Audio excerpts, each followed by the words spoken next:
Salam, salam outsider, le débrief commence maintenant.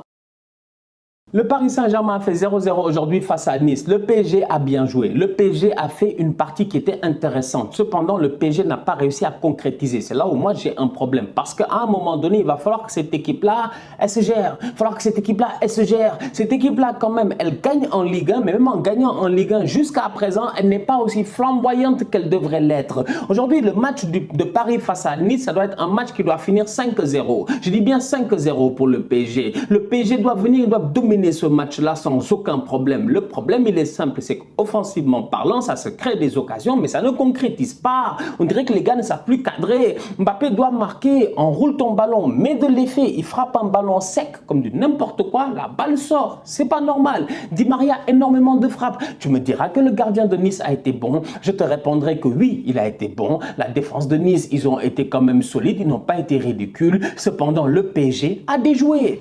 Le PSG a déjoué parce qu'en termes de football en tant que tel, Paris peut mieux faire. Et aujourd'hui, Paris, en termes de football, face à un adversaire comme Nice, qui a été à mon humble avis un adversaire décevant. Nice peut mieux faire. Mais face à un adversaire qui a été quand même décevant, Paris aussi a été décevant. On dirait que Nice a baissé son niveau et Paris a décidé de baisser son niveau. Parce que si Paris joue ce match-là, à mon humble avis, d'une manière peut-être plus sérieuse ou d'une autre manière, il gagne ce match-là 3-4-0. Malheureusement, aujourd'hui, ils ne l'ont pas fait. Offensivement parlant, Mbappé a été décevant. Di Maria, il a été intéressant. La finition n'était pas là. Léo Messi, encore une fois, dans son mouvement, quand il a le ballon, tu sais qu'il peut créer le danger. Mais comme j'ai eu à le dire, je ne sais pas moi, j'ai l'impression que les gars ont peur de se blesser. J'ai eu à le dire la dernière fois dans une vidéo. Neymar, Messi, objectif Qatar 2022.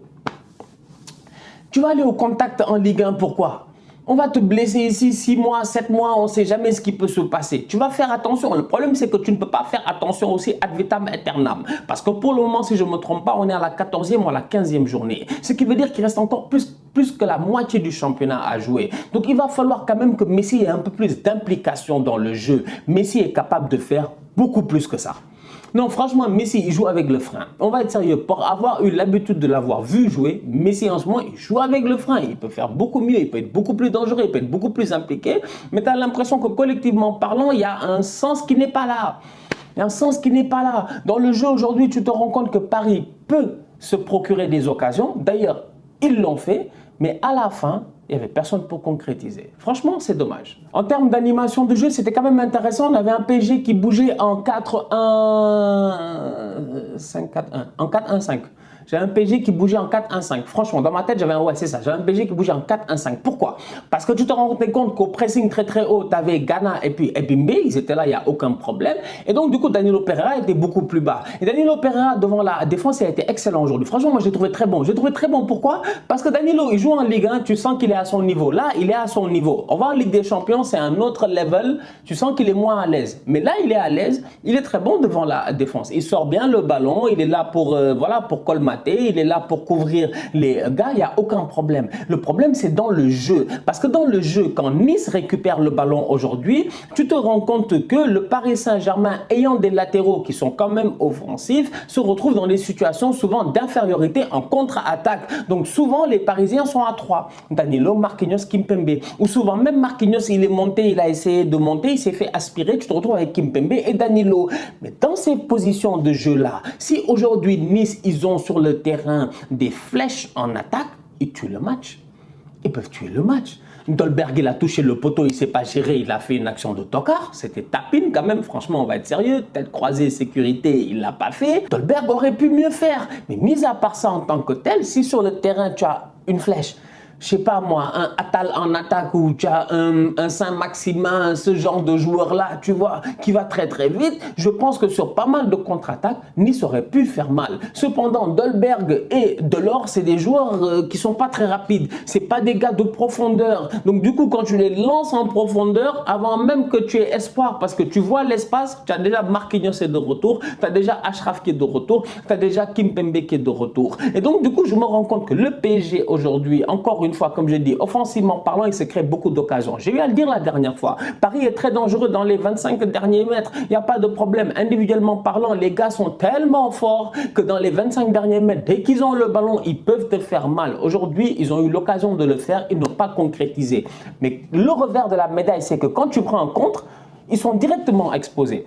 Et ça, c'est pas normal. Franchement, c'est pas normal. C'est pas normal qu'il y ait cette dissension-là entre l'attaque et le milieu de terrain. C'est pas normal que Pochettino n'essaie pas de trouver un équilibre en tant que tel pour permettre, je dis, à son 6 d'être un peu plus à l'aise, pour permettre à ses latéraux de monter un peu plus. Mais dès que Nuno Mendes il monte ou que Achraf il monte, tu commences à paniquer parce que tu te dis que si les gars perdent le ballon, vous êtes foutus derrière. C'est pas normal. D'autant plus que j'aimerais rajouter que dans l'animation de jeu, je trouve que le PSG, en tout cas en première mi-temps, même si en deuxième c'était un peu mieux, mais en première mi-temps, mais à quoi te servent tes latéraux? T'as le ballon. Les gars montent, tu leur donnes pas le ballon. Franchement, utilise-les encore un peu plus. Je suis désolé aujourd'hui, j'ai eu à le dire dans le football de Guardiola. Les gars qui touchent le plus le ballon, c'est des joueurs défensifs. C'est des latéraux et des milieux de terrain et des défenseurs. L'attaquant n'a pas besoin de toucher beaucoup de ballons. Donc Mbappé, tout ça, là, ils ne doivent pas toucher beaucoup de ballons, à l'exception de Messi, si tu veux, parce que c'est Messi. Mais les autres, ils doivent être à la finition. Et donc, du coup, dans la construction, tu dois impliquer les autres. Ebimbe, Ghana, Danilo Pereira, comment il s'appelle, Achraf Hakimi, Nuno Mendes. C'est eux qui doivent être ton ossature. Les autres, dès que tu leur donnes le ballon, normalement, en 3 passes, ils doivent faire la différence et claquer un but. Donc, encore une fois, dans le football en tant que tel, Paris joue face à Nice aujourd'hui, mais comme je dis, nous, on a des high expectations. Parce que nous, dans la même journée, en même temps, on regarde Manchester City qui joue face à Aston Villa et on voit contre-attaque, ils sont forts, tiki-taka, ils sont forts. Franchement, Paris a des efforts à faire, mais 0-0 face à Nice, malgré le fait qu'ils n'ont pas été efficaces offensivement, c'est pas un scandale. Marseille gagne 1-0 face à Nantes. On va être très sérieux. Arkadiusz Milik est un problème. Quand il est là, ça ne gagne pas. Ou quand il est là, ça touche le poteau. Quand il est là, c'est compliqué. Quand il est là, tu as l'impression qu'on joue avec un 9, mais en réalité, tu n'as pas forcément de 9 parce que tu n'arrives pas à le trouver. Et quand tu le trouves, il ne claque pas des buts. C'est ce qui s'est passé la fois dernière. Victoire 1-0. Encore une fois aujourd'hui, victoire 1-0 face à Nantes. Mais j'ai envie de dire que Milik n'étant pas là, en tout cas étant sur le banc, Dimitri Payet était plus à l'aise, j'ai l'impression. Payet est un top player, mais Payet entouré de ces boys-là autour de lui, entouré de ce bordel-là autour de lui, j'ai l'impression que le jeu de Marseille est beaucoup plus fluide. D'autant plus qu'on avait le retour de Boubacar Kamara. Boubacar Kamara, top performance de sa part, franchement. Voilà un petit...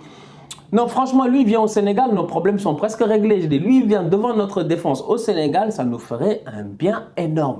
C'est un excellent joueur de football. C'est un des joueurs dans cette équipe de Marseille-là qui a peut-être une des plus grosses valeurs marchandes éventuelles. Boubacar Kamara, aujourd'hui, je suis convaincu, on va être très sérieux, que je ne sais pas moi, Declan Rice quitte West Ham, il va à Manchester ou à Chelsea ou quoi que ce soit, mais un Boubacar Kamara, ce serait un remplacement parfait pour un Declan Rice à West Ham. Et West Ham, ils peuvent payer aujourd'hui 45-50 millions pour lui. Donc Boubacar Kamara qui sort de bonnes performances, qui est de retour et tout, après sa très belle conférence de presse, il n'y a rien à dire. Franchement, il a été excellent. Gerson au milieu de terrain, enfin, il commence à se gérer un tout petit peu. Il a claqué son but. En toute honnêteté, Marseille a fait une belle performance face à Nantes, mais c'est pas rassurant. Parce que normalement, tu dois jouer des matchs avec un numéro 9. Je vous ai dit que Sampaoli n'est pas Guardiola. J'ai dit dans le dernier débrief de Marseille, Sampaoli n'est pas Guardiola. Mais dans sa tête, il pense qu'il est Guardiola. Mais il a oublié qu'il n'est que chauve comme Guardiola. Petit, tatoué, excité, tout ça là, avec ses tactiques débridées, ça ne me rassure pas du tout. Donc du coup, Marseille gagne sans attaquant. J'ai hâte de voir comment est-ce qu'on va réussir à vraiment intégrer Arkadiusz Milik dans cet effectif-là. J'avais beaucoup d'espoir en lui, c'est Konrad de la Fuente, mais depuis qu'il est arrivé, il est que l'ombre de lui-même, il est décevant. Voilà, il est vraiment décevant. Konrad de la Fuente, je le voyais, on a eu l'occasion de le voir vite fait avec Ronald Koeman, je pense c'est en Ligue des Champions, il avait fait rentrer. À part ça, on a vu pas mal de Konrad, de vidéos de Konrad. On se disait que c'est un boy quand même qui est dynamiteur, qui va courir, qui va accélérer le jeu, qui va permettre, je sais pas moi, de pousser les lignes défensives, de prendre la profondeur, rien du tout. Absolument rien. Je ne sais pas si c'est l'adaptation à la ville de Marseille, l'adaptation à la vie, aux Français ou quoi que ce soit, mais Konrad de la Fuente, l'Américain, franchement, on va être très sérieux, c'est une déception pour le moment. La famille, on se capte très bientôt pour un nouveau débrief. D'ici là, on continue à liker, on continue à partager, on s'abonne, on est ensemble, on reste en santé. Tous outsiders.